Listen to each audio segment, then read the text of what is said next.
원일이TV 123번째 이야기 시작하겠습니다. 조국 전 장관 일가에 대한 재판 결과가 나오기 시작했습니다. 지난달 30일이죠. 오촌 조카 조범동 피고에 대한 1심 판결이 그 첫 판결입니다. 조범동 피고, 징역 4년, 벌금 5천만 원, 유죄 판결 나왔습니다. 추미애 법무장관의 수사 지휘권 그 파동 때문에 워낙 시끄럽다 보니까 이 판결은 큰 주목을 받지 못하고 지나쳤습니다.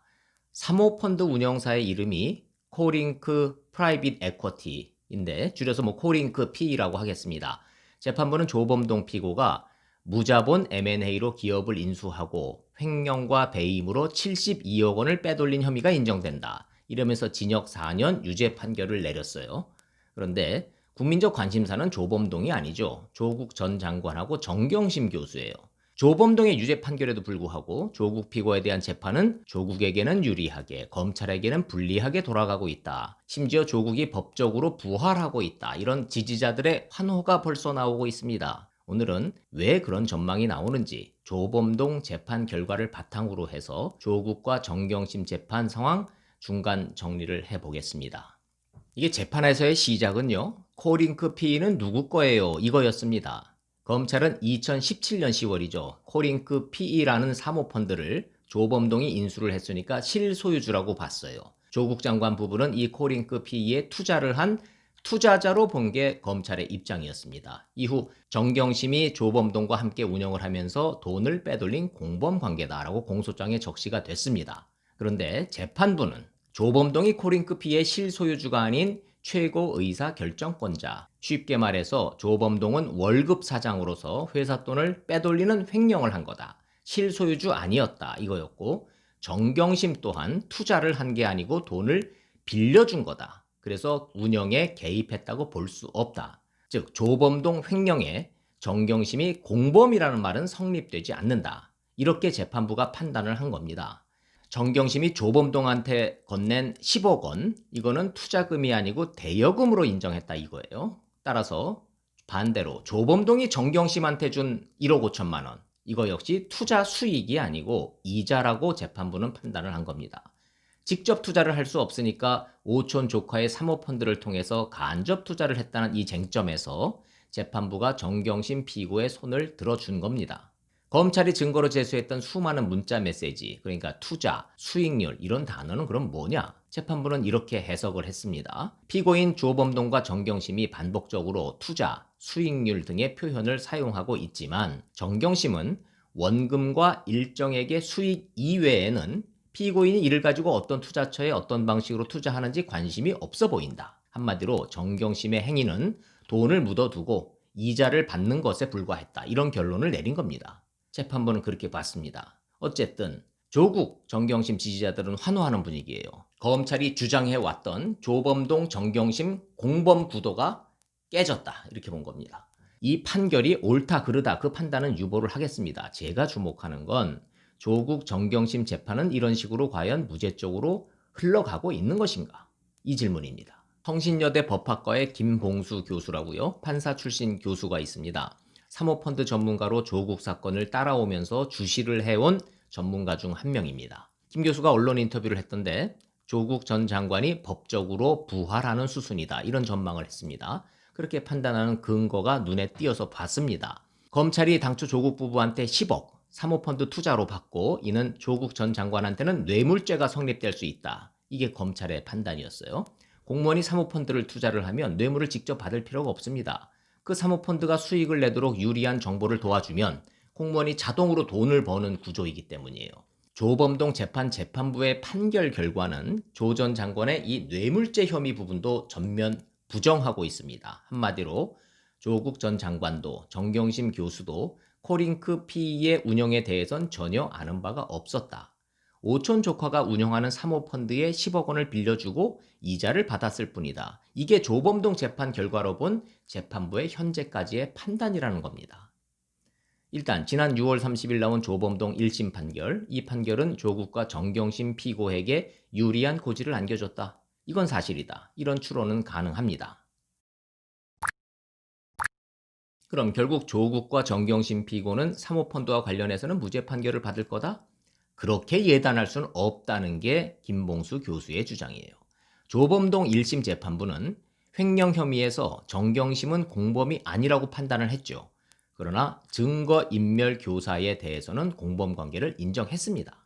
운영에 관계한 적 없다. 이 부분에 대한 모순된 판결이에요. 이 말은. 보세요. 남편 조국이 민정수석이 됐어요. 때마침 오촌 조카가 운영한다는 사모펀드에 10억 원을 줬어요. 이거 투자금이다, 대여금이다, 조범동으로부터 받던 1억 5천만 원은 투자 수익이다, 아니다, 이자다. 돈만 빌려줬지 그 사모펀드가 어디다 어떻게 돈을 굴리는지 몰랐다. 왜? 운영에 관여한 적이 없으니까. 그냥 10억 원만 빌려준 거니까. 이 주장에는 조국 전 장관, 정경심 교수, 재판부가 손을 들어줬습니다. 그런데 정경심이 조범동한테 요구한 게 있습니다. 조국 인사청문회를 앞두고 소위 블라인드 펀드 운영 보고서라는 가짜 운영 보고서를 만들어서 보내줘. 거기에 맞춰서 증빙 서류는 역으로 만들어내. 앞뒤가 안 맞는 서류들이 있으면 그건 없애버려. 이렇게 만들어진 블라인드 펀드 운영 보고서라는 것이 장관 인사청문회에 자료로 제출이 됐습니다. 조범동 재판부는 이 행위를 조범동과 정경심의 증거인멸, 은닉교사, 그 공범 관계는 성립한다. 이렇게 판단을 한 거예요. 코링크 PE의 직원들한테 증거인멸 지시를 했다는 부분을 인정을 한 겁니다. 돈만 빌려주고 운영에는 개입을 안 했는데 직원들한테 지시해서 보고서는 만들어냈다는 거예요. 어떻게 생각하십니까? 재판부의 판결에 일관성이 있다고 생각하십니까? 어쨌든 조범동 1심은 이렇게 마무리가 됐고 이제 곧 나올 조국과 정경심 피고의 1심 판결 관심이 가지 않을 수가 없는데 두 사람에게 유리한 결과가 나올 것 같다. 이 예상을 하고 있는 겁니다. 김봉수 교수는 조국 정경심 재판을 관련해서 큰 범죄 혐의 2개와 비교적 작은 범죄 혐의 2개로 나눴더군요. 딸의 부정 입학이랑 장학금 부정 수령, 이거는 곁가지 작은 범죄 혐의이고 조국 부부가 사모펀드를 통해서 간접 투자를 했느냐, 조국 전 장관의 뇌물죄, 정경심 교수의 횡령 공범죄가 성립되느냐 아니냐, 이 혐의와 직권을 남용해서 유재수 감찰을 무마했느냐, 이 두 가지는 큰 범죄 혐의다. 이렇게 분류를 한 거예요. 결국 사모펀드와 유재수 사건이 재판의 가장 중요한 쟁점이라는 겁니다.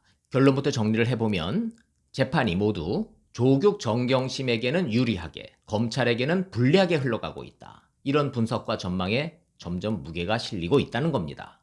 두 번째 큰 쟁점인 유재수 감찰 중단 부분도 잠시 들여다볼 필요가 있겠습니다. 청와대 민정수석 재직 당시에 유재수 부산시 경제부시장의 비위 감찰을 중단했다. 이거 직권남용이다. 이 쟁점입니다. 법률 전문가들의 분석하고 전망의 기준은 무엇일까요? 조국 당시 민정수석이 유재수 비위 사실을 보고받았을 때 내용이 얼마나 구체적이었느냐. 즉 조국 민정수석이 감찰의 필요성을 충분히 인지하였음에도 고의적으로 감찰을 무마했다면 직권남용 성립된다 이겁니다. 단순히 그러나 잘못 판단해서 감찰을 중단한 것이라면 무죄 나올 가능성도 배제할 수 없다. 이 얘기예요. 조국과 검찰은 감찰 중단이냐 종료냐 이를 놓고 다투고 있는데 정작 재판부가 중시하는 기준은 따로 있다는 설명이에요. 여기서 역시 유재수 1심 판결을 유심히 볼 필요가 있겠습니다. 5월 22일 서울 동부지법은 유재수 전 부산시 경제부시장한테 징역 1년 6월에 집행유예 3년을 판결했습니다. 유재수 감찰 무마를 고발한 김태우 전 감찰반원은 반발했어요. 잘못된 판결이라고. 기존의 다른 사건, 비슷한 사건하고 비교를 했을 때 형량의 형평이 맞지 않는다. 이런 이유입니다. 올 2월에 업자로부터 2천만 원을 받은 6급 공무원에 대해서 징역 1년 실형 선고하고 법정 구속한 사건을 예로 들더군요. 그런데 유재수는 뇌물 액수가 4,950만 원이에요. 집행유예 선고됐죠. 특정경제가중처벌법에 따르면 뇌물 액수가 3천만 원이 넘으면 5년 이상의 징역 이렇게 돼 있습니다. 그런데 유재수는 전체 뇌물 액수가 4천만 원이 넘었죠. 근데 그거를 여러 사건으로 쪼개가지고 건당 뇌물 액수가 3천만 원이 안 된다는 이유로 집행유예를 준 겁니다. 한 건에 3천만 원 받은 공무원보다 1,000만 원씩 4명한테 뇌물을 받은 공무원이 잘못이 더 적다? 이런 뜻인데 이 판결 판사들 사이에서도 야 이건 좀 이상하다. 집행유예로 풀어주는 거야 뭐 판사 재량이기는 하지만 논리가 궁색하기 이를 데가 없다. 이런 비판을 받았죠. 어쨌든 유재수는 그렇게 석방이 됐습니다. 문제는 유재수가 가벼운 처벌을 받은 것으로 판단이 되면 조국 입장에서는 별것 아닌 사건으로 생각할 충분한 이유가 있었다는 논리가 만들어지는 거예요. 조국 직권남용 재판 결론이 어떻게 날지 예단하기 어렵게 됐습니다. 조국 전 장관 지지자들 사이에서는 벌써 무죄 판결 난 거나 마찬가지라고 단정하는 분위기가 역력합니다. 조국 전 장관이 법적으로 부활할 수 있다. 2년도 안 남은 대선에 나올 수도 있다. 이런 섣부른 전망이 나오는 이유입니다. 이거 말이 된다 안 된다는 잠시 뒤로 돌려놓고 법률 전문가들이 재판 과정을 이렇게 분석하는 이유가 있죠. 바로 법원이 이상하다. 판사들의 분위기가 묘하다. 조국 재판뿐이 아니다. 김경수 지사 항소심, 이재명 지사 상고심, 법을 어겨가면서까지 재판을 미루고 있다. 이런 지적 받은 지 오래됐습니다. 부담을 덜기 위해서 국민적 관심이 높은 사건이라서 말은 이렇게 하지만 사실은 사법부가 집권 세력에 의해서 물갈이가 된 거다. 이런 의심까지 드는 거 무리 아닌 것 같습니다. 묻지마 지지층들은 유리한 쪽으로 해석을 하고 조국은 무죄다. 법적으로 부활하면 이제 대선 후보다. 환호하고 선동하고 있는 거예요.